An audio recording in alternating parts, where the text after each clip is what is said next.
Hi guys, welcome to Tech Team channel. How are you doing today? Today I'm going to show you how to scan WhatsApp from another device. So let's go to WhatsApp from your first device. Now click on the three dot icon above. Go to settings. Now you can see here on the top right corner the QR icon. Click on that.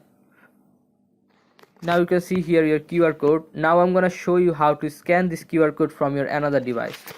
So let's go to WhatsApp again from your another device.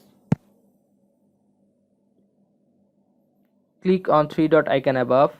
Go to link device. Click on link a device and use your finger or use password. Now you can see here the scanner.